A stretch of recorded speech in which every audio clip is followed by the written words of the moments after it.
Last press conference of the year. इस साल के अंतिम प्रेस वार्ता में आप सभी लोगों का बहुत बहुत स्वागत है। तो चलिए दौर शुरू करते हैं।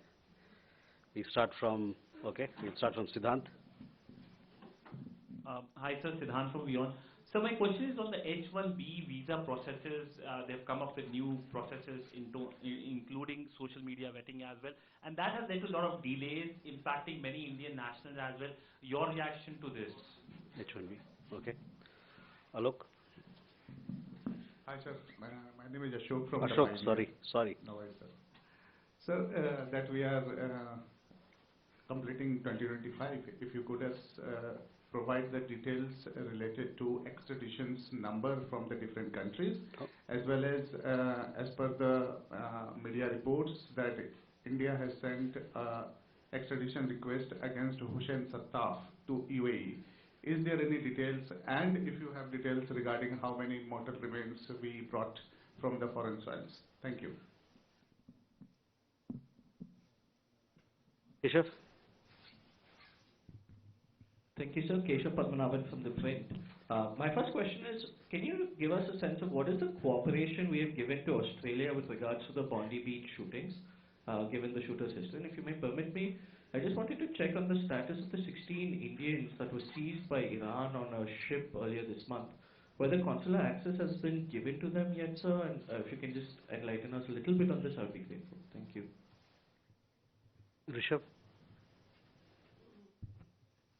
So good evening, Rishabh from Times Now. So the anti-India rhetoric from Bangladesh continues. There have been anti-India protests as well. And so what is our view, and has there been any diplomatic communication between New Delhi and Dhaka, given that both the High Commissioners here in Delhi and Dhaka were summoned by respective governments?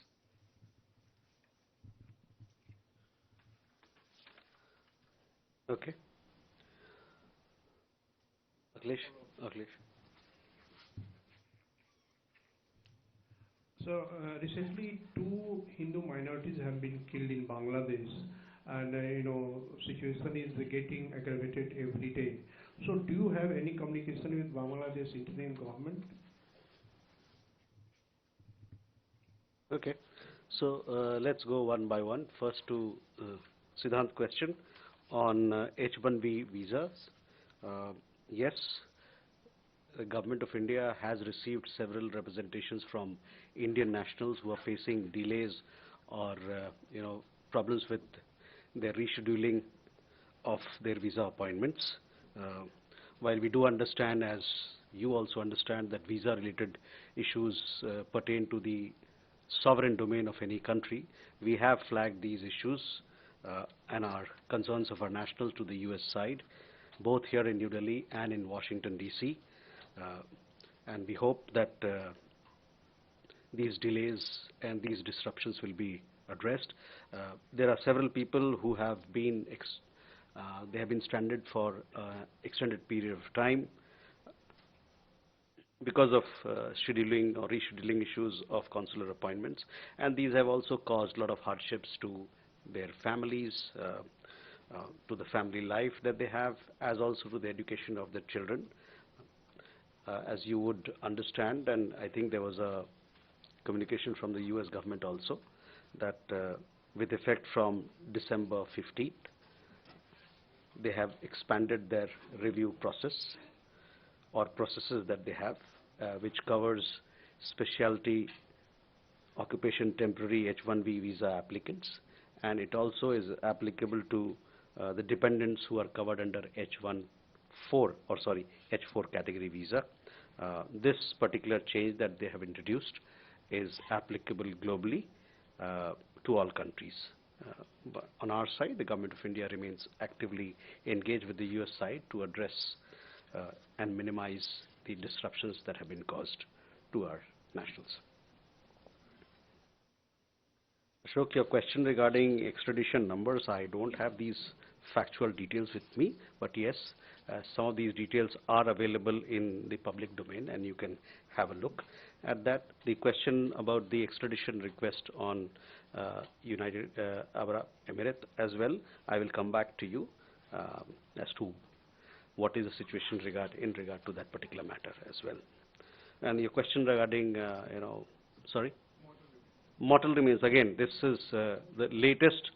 I will come back to you on this particular detail, but I understand that these are available in public domain, especially if you go to the website of Lok Sabha or Raj Sabha, and if you look at the questions that have been answered in the past, including as recent as this month, you will get some of these details. But I'll come back to you on request.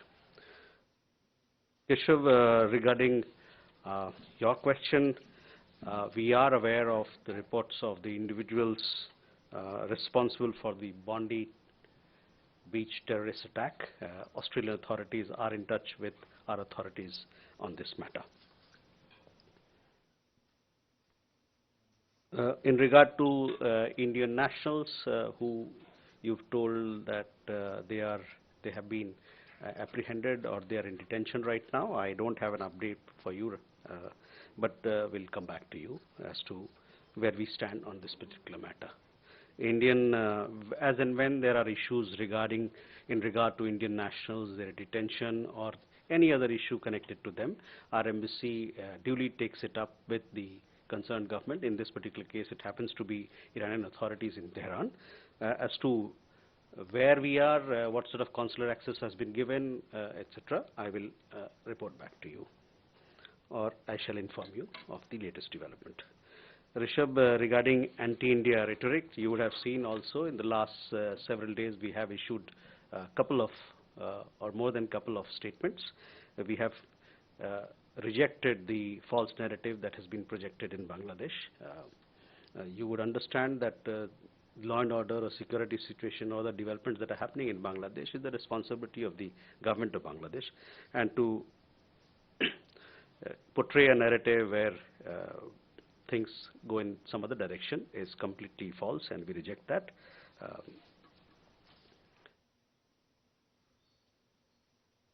Akhilesh, your question regarding minorities, we are all aware of the recent developments in Bangladesh. We have been closely following them, and as far as law and order situation is concerned, I have been apprising you from time to time as to what our position has been or should be and is today. The unremitting hostility against minorities in Bangladesh, including Hindus, Christians, and Buddhists, at the hands of extremists, is a matter of grave concern.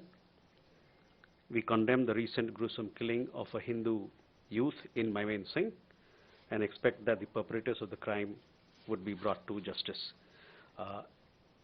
Over 2,900 incidents of violence against minorities, including cases of killings, arsons, land grab, have been documented by independent sources during the tenure of the interim government. These incidents cannot be brushed aside as mere media exaggerations or dismissed as political violence. Bangladesh में अल्पसंख्यकों, जिसमें हिंदू भी हैं, ईसाई भी हैं, बौद्ध धर्म के लोग भी हैं, उनके खिलाफ लगातार हिंसा हो रही है। यह गंभीर चिंता का विषय है। हाल ही में मैमनसिंह में एक हिंदू युवा की हत्या हुई, उसकी हम घोर निंदा करते हैं। हम ये भी उम्मीद करते हैं कि अपराधियों को जल्द से जल्द कटघरे में लाया जाएगा। और आपको जैसे बताया मैंने कि स्वतंत्र सूत्रों के अनुसार पिछले इस अंतरिम सरकार के कार्यकाल में 2900 ऐसे वारदात सामने आई हैं जो हत्या से संबंधित है, या आगजनी से हो, या जमीन हड़पने के मामले से हो, और इन घटनाओं को मीडिया की यतिशक्ति या एग्जैजरेशन कहकर या राजनीतिक हिंसा बताकर इसको नजरअंदाज या दरकिनार नहीं किया जा सकता।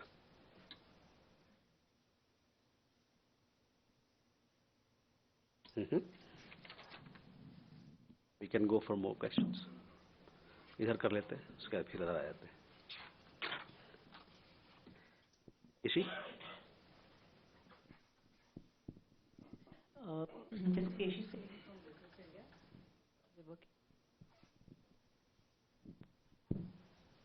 This is Yeshi Seri from Business India. How does How does India view the return of Tarique Rahman to Bangladesh? He wants to come back to power. He's come after 17 years. And secondly, Myanmar is going to have his first phase of elections on the 28th. Has India sent any observers?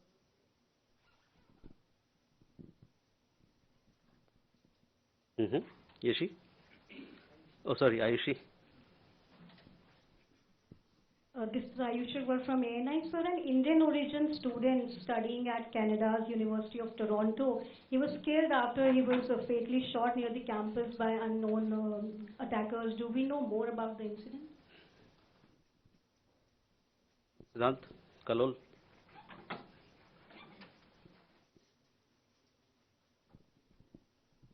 Hi sir, I'm Siddhant from CNN News 18. Sir, a case of medical negligence has come to light in Canada where Prashant Sri Kumar, a 44-year-old Indian origin man, died of suspected cardiac arrest while waiting for a treatment at Grey Nuns Community Hospital in Canada's Edmonton. Do you have any comments to offer on this incident? Thank you.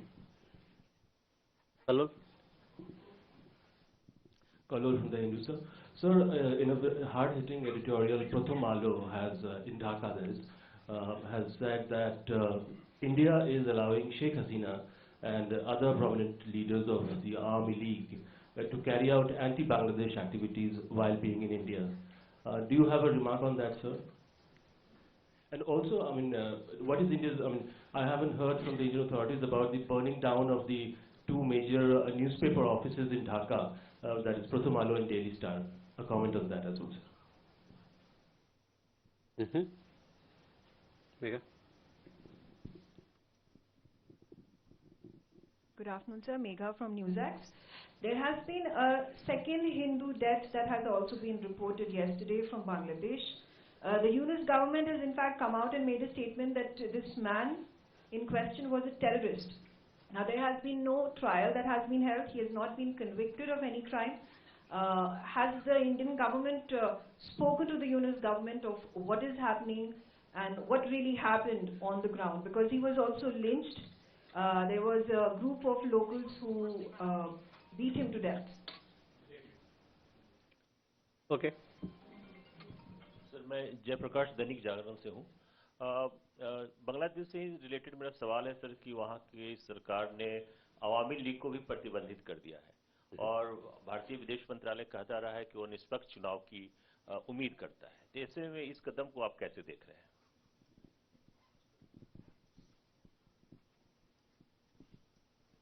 Okay, Yeshi, first on the return of Mr. Tarique Rahman. As we are aware, India supports free, fair and inclusive elections in Bangladesh. This development must be seen in, or should be seen in that context.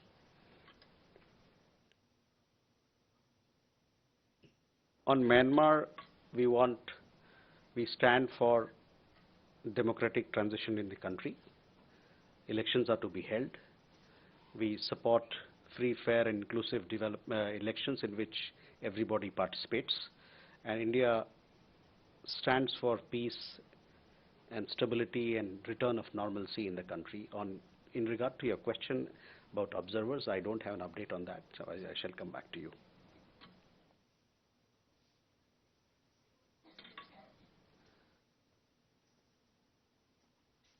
Ayushi, your question regarding a student who we lost in Canada. Just a second.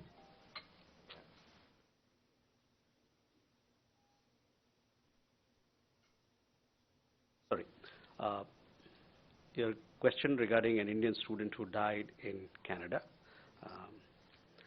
We are in touch with his family. It's very unfortunate. We convey our deepest condolences. We are also in touch with local authorities as to what the circumstances, etc., that led to the death. We'll come to know of those details more, but we are in touch with local authorities in the matter. And as also our consulate is extending all possible support to the family of the person who died. एक भारतीय छात्र का Canada में shooting के दौरान हत्या हुई है। उनके परिवार बहुत दुखद है और हम अपनी शोक व्यक्त करते हैं। हमारी जो कौंसलावास है वहाँ उनके परिवार से लगातार संपर्क बनाए हुए हैं इस मसले पे, और साथ ही साथ वहाँ जो स्थानीय अधिकारी हैं उनसे भी वो इस मामले में बातचीत कर रहे हैं, ताकि उसको क्या इन्वेस्टिगेशन है, क्या छानबीन होना चाहिए, उस बात को और आगे ले जाया जा सके। और हमारे कौंसलावास की तरफ से जो भी मदद हो सकता है इस मसले में वो हम कर रहे हैं। Siddhant, regarding the medical case that you referred, yes, the person is of Indian origin, but he happens to be, I understand, a Canadian national. So obviously, the government of Canada should take responsibility and in this particular matter.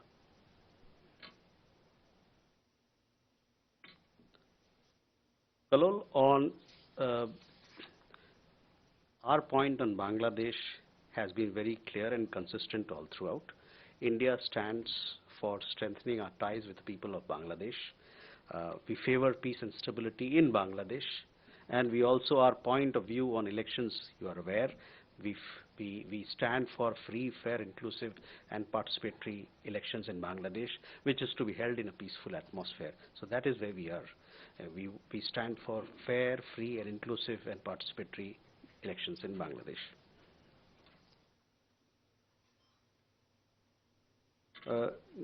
Megha, in regard to your question about the second death that you talked about, on this particular issue, our position is very clear as to how we look at security of minorities.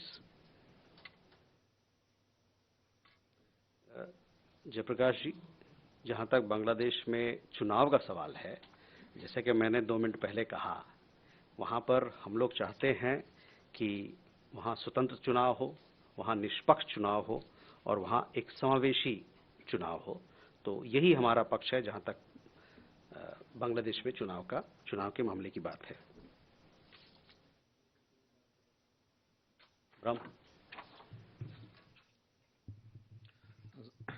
Sir, Brahma Prakash Dubey, ji news से। मेरा सवाल है, पिछले सप्ताह एक video viral हुआ ललित मोदी और विजय माल्या का, जिसमें वो कह रहे हैं कि हाँ हम भगोड़े हैं। ऐसा लग रहा है कि वो भारतीय एजेंसियों को जानबूझ के इंटेंशनली चिढ़ा रहे हैं। तो इस मामले में क्या स्थिति है? क्या भारतीय जो एजेंसियां हैं वहाँ उसमें कोई ढील दी जा रही है या फिर क्यों देरी लग रही है? इसको लेकर कोई अपडेट है क्या?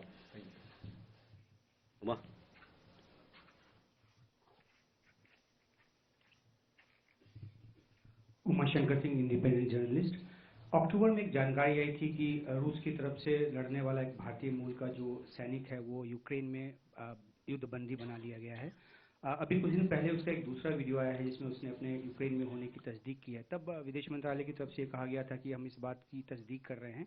क्या तस्दीक हो गया है और क्या यूक्रेन के साथ हम स्वतंत्र रूप से उसकी वापसी की कोई बात कर रहे हैं या फिर ये रूस और यूक्रेन के बीच के युद्धबंदियों की अदला बदली के मद्देनजर रूस की तरफ ही हम देख रहे हैं? Ayesha. This is Anansha Mehta. Sir, could you please update me with the facts and figures on non-oil trade with Iran as well as INSTC, especially at the time India is about all set to assume its BRICS presidency, in which Iran is the newest member?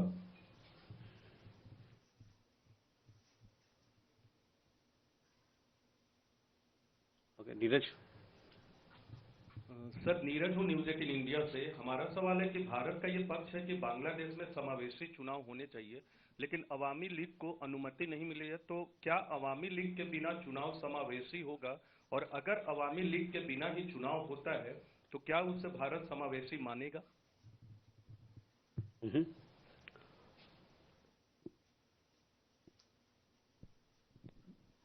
सर्जना शर्मा, सन्मान से। आजकल SIR process चल रहा है, उसमें बहुत सारे अवैध बांग्लादेशी पाए गए हैं और यूपी ने डिटेंशन सेंटर भी खोले हैं। तो इसका जब इनको डिपोर्ट करने का क्या तरीका रहेगा? क्या इन सबको डिपोर्ट किया जाएगा?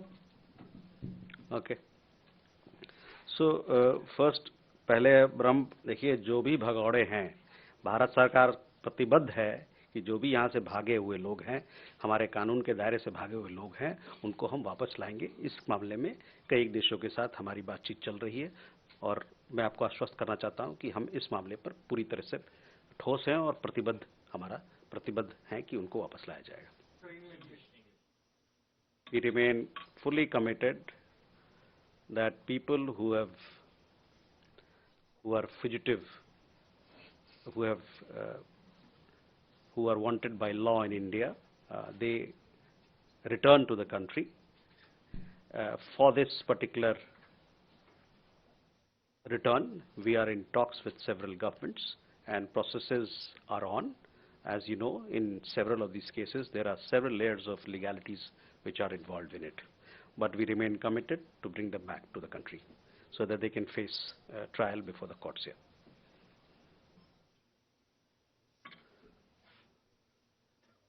शंकर जी, यूक्रेन वाली जो बात है, हम लोगों ने कई एक रिपोर्ट देखी है, उसके बाद से हम लोग की बातचीत हुई है यूक्रेन के सरकार से. हम लोगों ने मुद्दा उठाया है, उनसे यहाँ बातचीत हुई है और उनकी राजधानी में बात हुई है.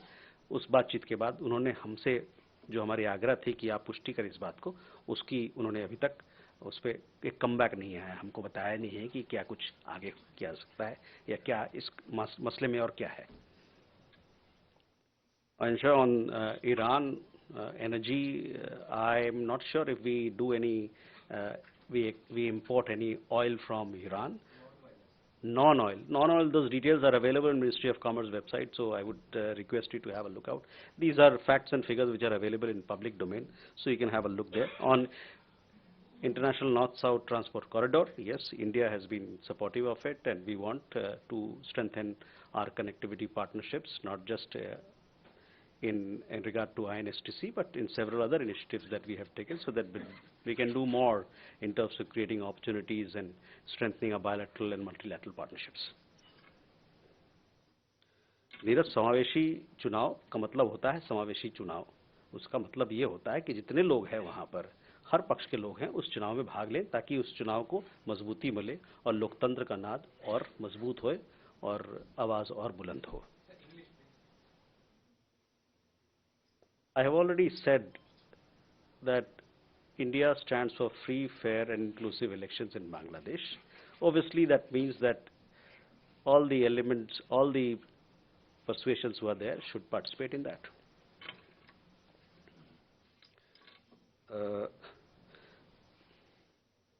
आपका सवाल अवैध लोगों को लेके है, बांग्लादेश से हो चाहे किसी और देश से हो, उसके लिए हमारे यहाँ कानून बना हुआ है, विधि बना हुआ है, और उसी विधि और कानून के तहत जो भी कार्रवाई की जानी है वो होगी. Okay, Gautam. Thank you, sir. Gautam Lahiri. Recently, the External Affairs Ministry Standing Committee has submitted a report in the both houses of Parliament on Bangladesh, and where it has been mentioned clearly the present situation of Bangladesh is a security challenge for India. How the MEA has taken up these issues with the concerned ministry, or anything what you are planning to do to combat this security challenge for India? Okay, Srinjoy.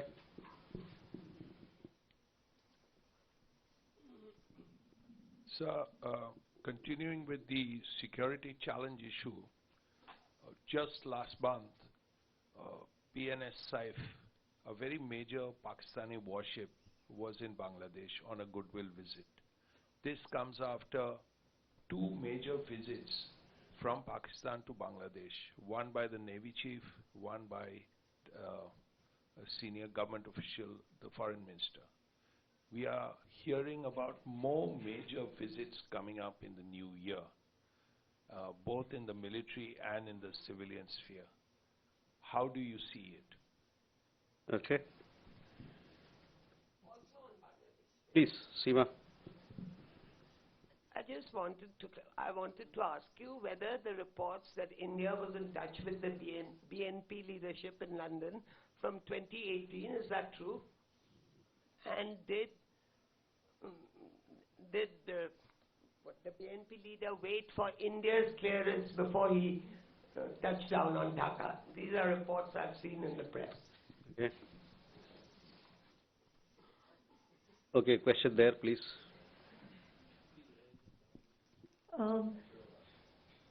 Sir, Nivedita from ABP Live. India has made substantial investments in Bangladesh in power, energy and infrastructure sector and also extended lines of credit. Any information on what is the status and has India expressed concern? Okay. Anyway, you had a question. Thank you, sir. This is Nainima, independent journalist. Wanted to understand, Ambassador Quatra met U.S. Ambassador in Mar-a-Lago. Have there been any conversation on the trade talks? And I believe it's almost year-end. Are the trade talks going to conclude? What, if you can give some status? Thank you. Okay. आप लोग का सवाल बांग्लादेश को लेके है? Okay, please. So Pranay Upadhyay from TV Today Group. What is the status of extradition request for Sheikh Hasina given by Bangladesh government, and did any back and forth happen, or did we ask for any further clarification from the Bangladesh government on this issue? Okay, any more Bangladesh? Please, Preeti. Don't ask questions which have already been answered. So.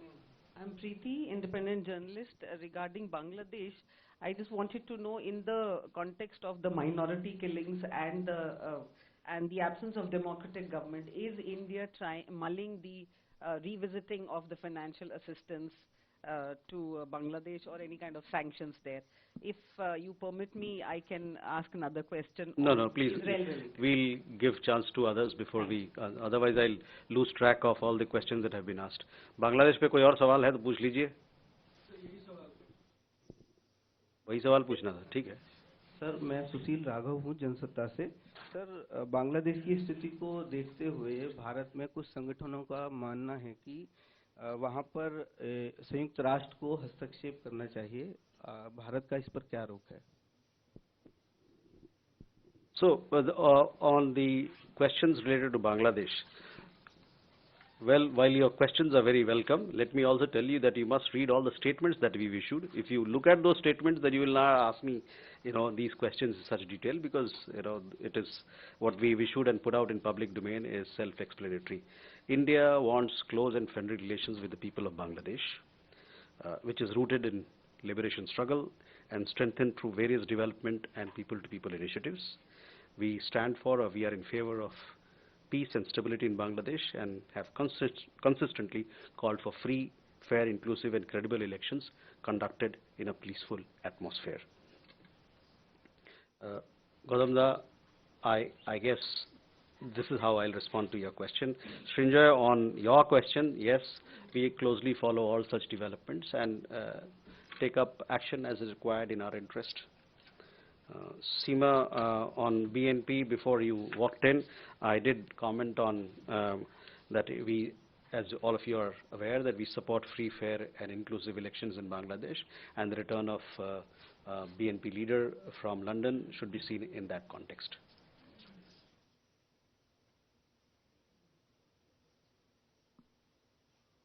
Nivedita, again on Bangladesh, LOC's development cooperation, I just answered your question that we want to have strong and vibrant ties with the people of Bangladesh, and we'll look at your question and our development assistance in that regard. Pranay, extradition प्रत्यर्पण का जहाँ तक बात है उसमें कोई बदलाव नहीं है. जो हमने पहले कहा था, that is where it stands in regard to the request on extradition. On financial Preeti assistance, yeah, with Bangladesh we have a broad-based relationship.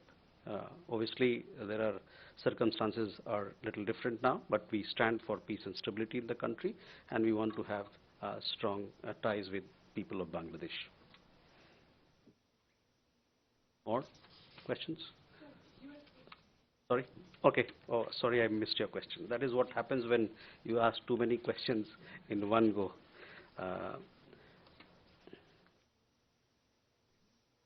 On the India-US bilateral trade agreement talks, both governments, the United States and India, they continue to remain engaged with a view to concluding a fair, balanced and mutually beneficial bilateral trade agreement.